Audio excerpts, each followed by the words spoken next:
Recently, I met a client who approached me very clearly about his next property purchase. This guy knows exactly what he told me straight away. My main objective for this next property is stable rental income. I'm not chasing quick capital gains. I want something that produces consistent cash flow. Now, that's actually a very good starting point because many buyers don't begin with clarity. They start with projects, locations, or prices, but he started with a purpose. Then he told me he had been looking at food factory units. I wanted to understand whether they were the most suitable choices. Now, food factories can indeed be attractive investments. They often appeal to business operators who need licensed production spaces, and in the right location, demand can be quite resilient. But the key question isn't whether food factories are good. The real question is whether they match the investor's objective.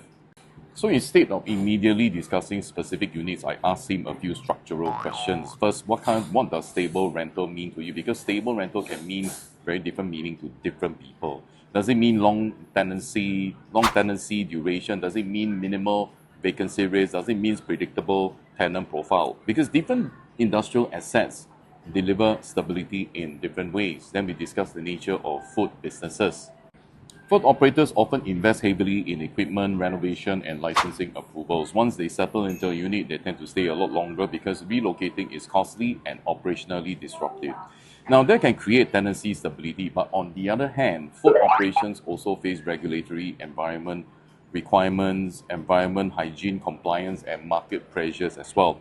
If the unit isn't well suited operationally, tenant turnover can still happen. So stability doesn't come from the label for factory, it comes from suitability and positioning.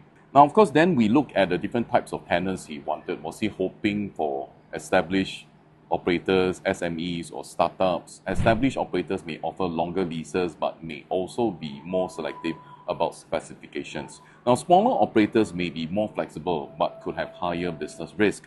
Understanding tenant profile helps determine whether the property can realistically deliver stable income.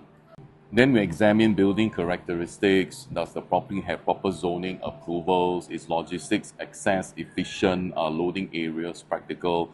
Is the building known for food-related tenants as well? These factors matter more than the marketing brochure. Now, finally, we talk about holding strategy. Stable rental doesn't mean zero vacancy. It means owning an asset that consistently attracts tenants over time. So the focus shouldn't be on one tenant, but on whether the property sits in the demand-sustaining ecosystem. By the end of this discussion, he realized the decision wasn't just, should I buy a food factory? The better question was, what type of industrial asset gives me the most reliable income profile for my stage?